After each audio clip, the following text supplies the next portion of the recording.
قرآن مجید نے کہا ہے اگر خسارے سے بچنا چاہتے ہو تو 4 کام کرو، ورنہ تمہاری زندگی روز بروز نقصان میں جا رہی ہے، خسارے میں جا رہے ہو، اصل مال بھی ضائع ہو رہا ہے۔ یہ 4 باتیں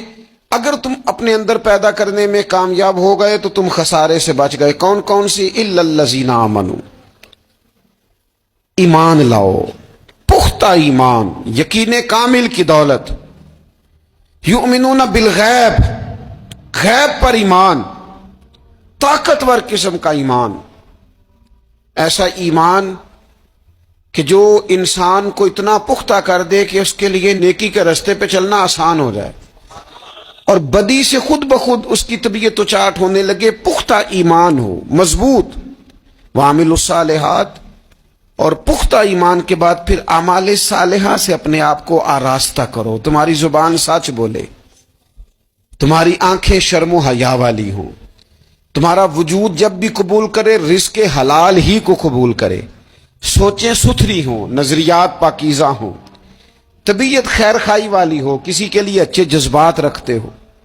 تمہارا وجود نفع بخش ہو، ہمیشہ کسی کا بھلا کرنے کی خواہش طبیعت میں مچلتی رہتی۔ اعمال صالحہ سے اپنے آپ کو آراستہ کرو، صوم و صلات کی پابندی ہو، نماز کا خیال ہو، نماز کے قیام کا خیال ہو، ظاہری باطنی آداب کے ساتھ اللہ کے حضور عبادت کے لیے حاضر ہونا تمہارا جذبہ ہو۔ ایمان اور اعمال صالحہ، یہ 2 خوبیاں، وَتَوَاصَوْا بِالْحَقِّ، پھر ایک دوسرے کو نا حق کی تاکید بھی کرو، نیرا بیٹھ نہیں جانا نیک اعمال کر کے۔ حق نے کی ہیں تیرے ذمے دوہری ذمہ داریاں، خود تڑپنا بھی ہے، اوروں کو تڑپانا بھی ہے۔ نیرا تو نے خود ہی نہیں تڑپنا، تیری ذمہ داری یہ ہے کہ کسی اور کو بھی تو تڑپائے۔ وَتَوَاصَوْا بِالْحَقِّ، تاکید حق کرنی۔ ہمارے اندر نا ایک بہت بڑا مسئلہ ہے، 2 حکم ہے شریعت کے، ایک ہے امر بالمعروف، ایک ہے نہی عن المنکر، نیکی کا حکم دینا اور برائی سے منع کرنا۔ میں نے دیکھا ہے کہ بڑی کمزوری پائی جاتی ہے، نیکی کی بات لوگ پھر بھی کر لیتے ہیں لیکن نہی عن المنکر، کسی بندے کو برائی سے روکنا، منع کرنا، طبیعت ہوتی ہے گڈ بک میں رہنے کی، مزاج ہوتا ہے سب کی آنکھوں کا تارا بننے کا، اپنے گھر کے اندر بھی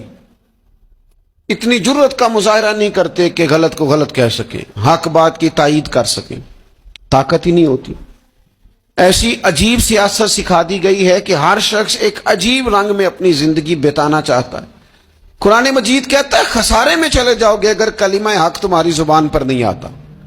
اگر کلمۃ الحق ادا کرنے کی تمہارے اندر طاقت نہیں ہے تو تم نے ضائع کر دیا سارا وقت،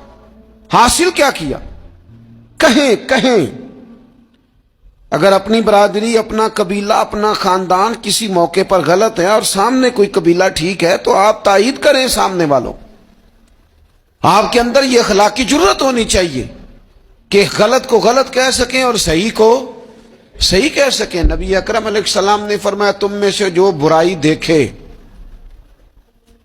وہ چاہیے اسے کہ وہ ہاتھ سے بدل دے، مظاہرہ کرے جرت کا کہ میں نہیں ہونے دوں گا، اور فرمایا اتنی طاقت نہ ہو تو زبان سے ہی کہہ دے، اعلان کرے برائی کے خلاف، اور فرمایا یہ بھی نہ کر سکے تو دل میں ہی برا جان لے، ذالک اضعف الایمان، یہ کمزور ایمان کی علامت ہے۔ تو حق بات کا مزاج، او جی میں نے اپنی قبر میں جانا ہے، او میاں آپ کے ذمہ اللہ تعالیٰ نے قانون لگایا ہے، کنتم خیر امۃ اخرجت للناس تأمرون بالمعروف وتنہون عن المنکر، تم نے لوگوں کو بھلائی کا حکم دینا ہے اور برائی سے منع کرنا ہے۔ غلط کام ہو رہا ہو تو آپ غلط کو غلط ہی نہیں کہیں گے، آپ کی طبیعت اس طرح کی ہو جائے کہ آپ بات چپ سادھ لیں، آپ کی زبان پر کسی مظلوم کے حق میں کوئی کلمہ ہی نہ آئے۔ ایک بستی میں 2-3 لوگ بڑے نیک رہتے تھے اور باقی بستی ساری گناہوں میں، معاذ اللہ، اللہ کی نافرمانیوں میں، حدوں کو توڑنے میں مشغول تھی۔ اللہ کریم نے فرشتوں کو حکم دیا کہ اس بستی کو الٹ دو۔ فرشتوں نے عرض کی مالک وہاں تیرے 2-3 نیک بندے بھی تو رہتے ہیں، تو رب کریم نے فرمایا سب سے پہلے انہیں تباہ کرنا۔ مالک نیکوں کو، پرہیزگاروں کو،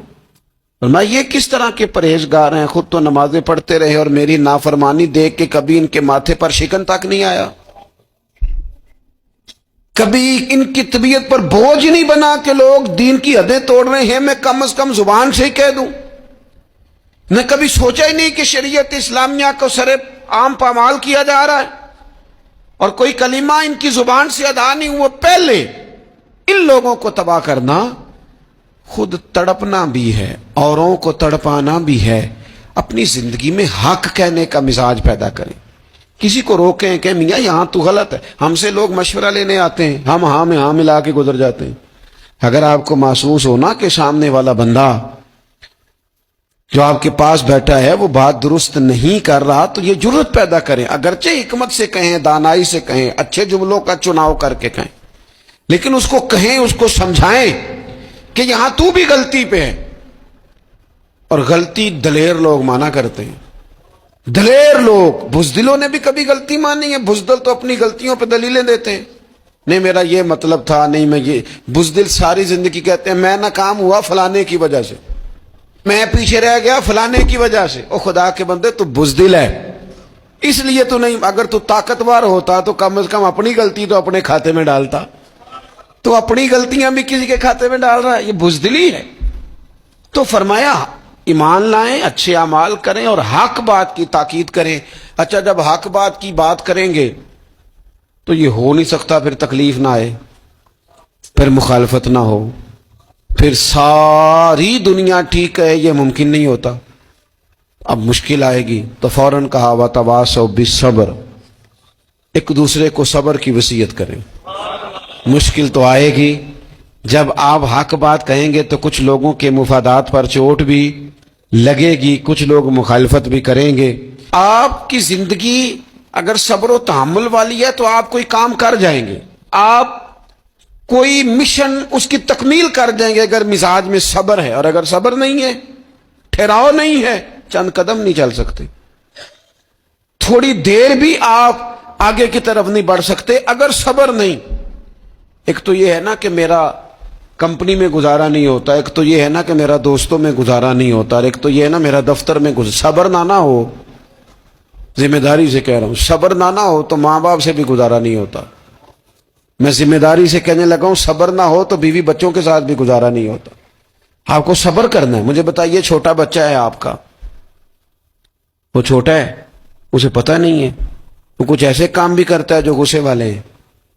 تو کیا آپ اس بچے کو سزا دیں گے؟ نہیں، آپ صبر کریں گے، آپ سمجھیں گے کہ یہ مقام صبر ہے۔